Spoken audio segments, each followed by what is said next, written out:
weeks ago, I made a video featuring 2 related zines. I really like being able to cover more games that way, and I enjoy talking about the thematic links between seemingly different games. So I'm planning to do a compilation video like this every couple of months or so.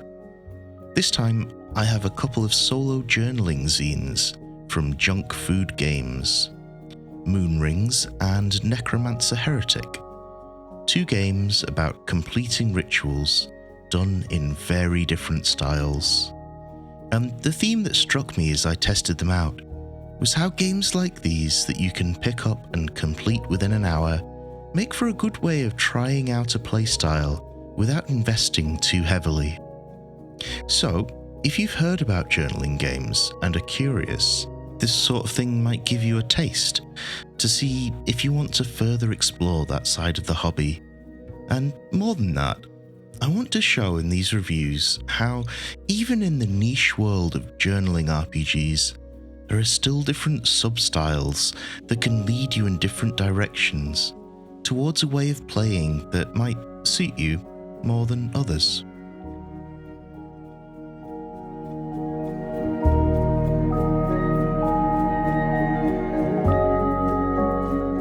Moonrings is essentially a dungeon crawler. You play as a witch from a land cursed by the blood moon, and you've discovered a labyrinth in which the moon rings might be found and collected to complete a ritual and end the curse. I love the layout and interesting format here.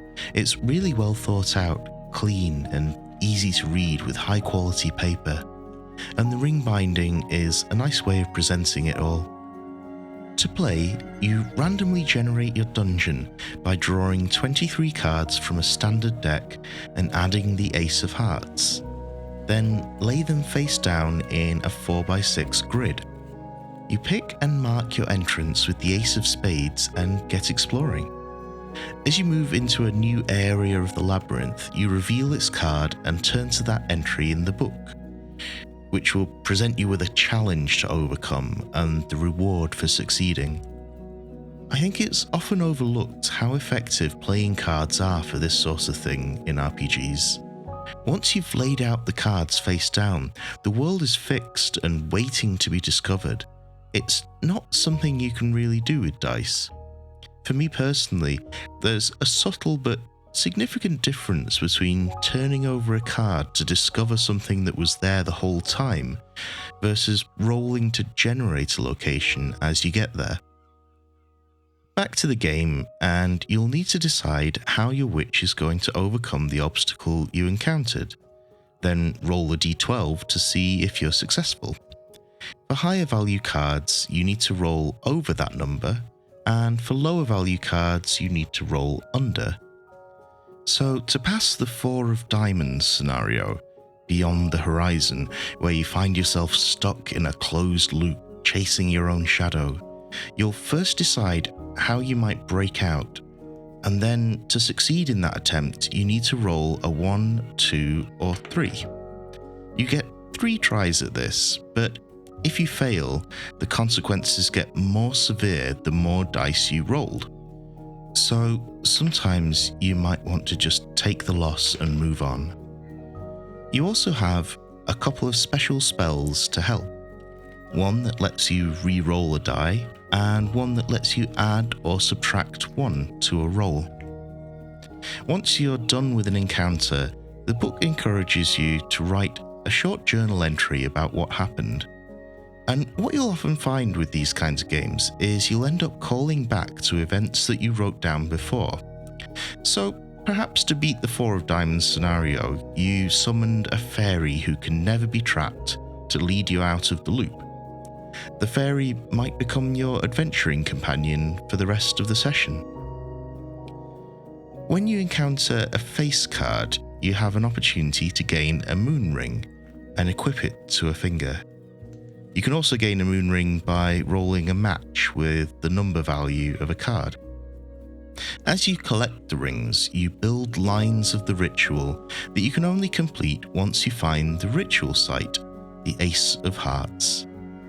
It's quite a quick and replayable game. You'll build a different ritual and encounter different things each playthrough. If you're used to dungeon crawls, it'll be super quick to set up and get the hang of. And you'll be used to the idea of reacting to the scenario you're presented with and creatively solving problems. And it really nicely showcases how you can use cards to enhance a traditional RPG.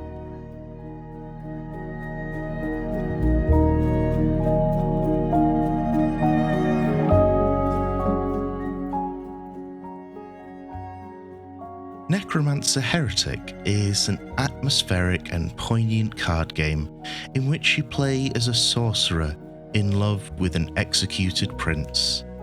It's a more traditional zine in format, but still with a lovely layout and characterful art. The story really takes place within a short moment of time. You've broken into the palace to resurrect your lost love, and must survive both the toll of the dark ritual and the onslaught of royal guards. Either you'll escape together, or join the prince in death. The mechanics of the game are a little abstract and share a lot in common with blackjack. You start with a supply of 5 cards that represent the spells and magical power you have available as you work on your ritual. Your hand goes in the center, and surrounding you are 3 guards trying to break through your defenses. The basic gist is that you play in rounds, and if at the end of the round the value of a guard's hand is higher than your own, they deal damage.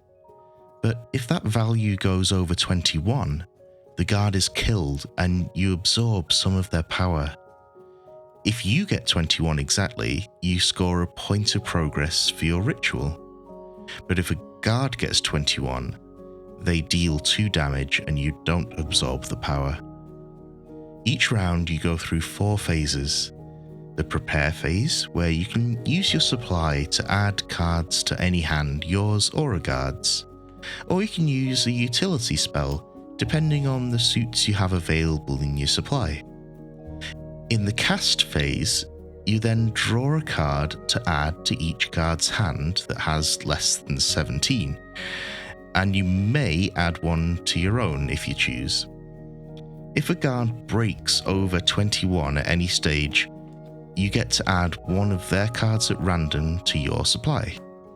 And then in the resolve phase, you check how much damage, if any, you received. Lastly, the journaling phase begins. You draw a card and consult a writing prompt table that asks about your character's hopes, memories, and relationship with the prince. If you took damage, your prompt recalls memories of the past. If you scored a point, then you'll be hopeful for the future, and if neither happens, you'll be distracted by the present. Then a new round starts, with all hands remaining on the table as they ended in the previous round. So while the game itself is quite abstract, the focus is internal, happening in the mind of your character in this desperate moment as they attempt to reunite with their love. I actually found myself really quite engrossed with the gameplay loop, especially how the board doesn't reset between rounds. It always felt tense, like I had to manage various things at once, but always had options to do so.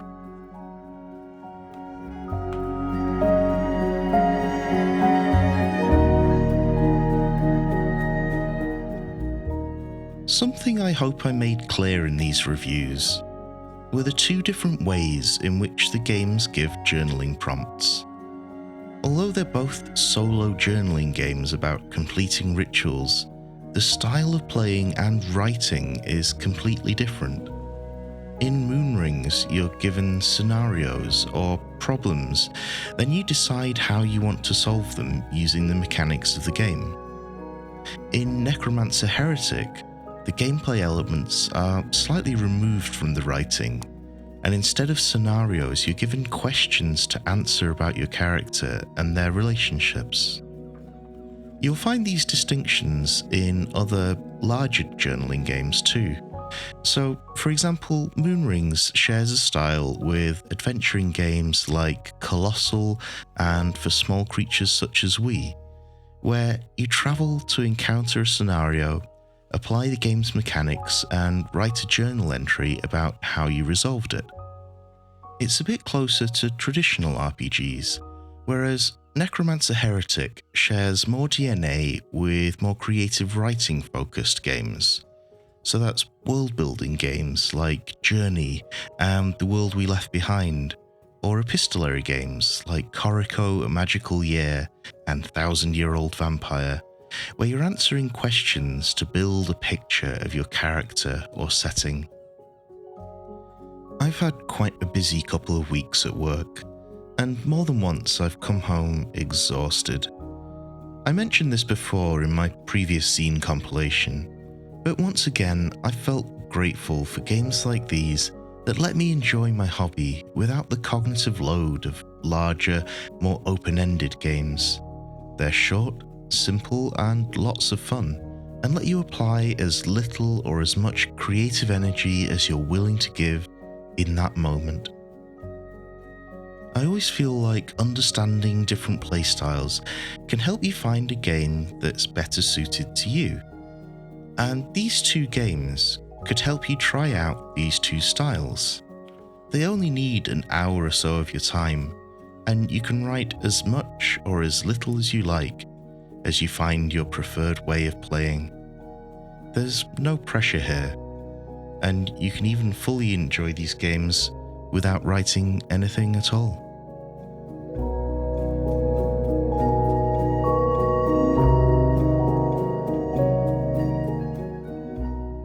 Thank you ever so much for watching, and once again a special thanks to this month's Ko-fi supporters for helping invest in this channel. And whether or not you've supported on Ko-fi though, you've helped grow this little space into a place where I can showcase these super niche little games without getting too buried. It really helps get eyes on projects that deserve some attention. Now, this is a bit of a shorter video because next time I have something I think is going to be a big one, and something with much broader appeal that I'm super excited about. So if you enjoyed this video, please subscribe to discover a new game every couple of weeks or so. And until next time, happy adventures!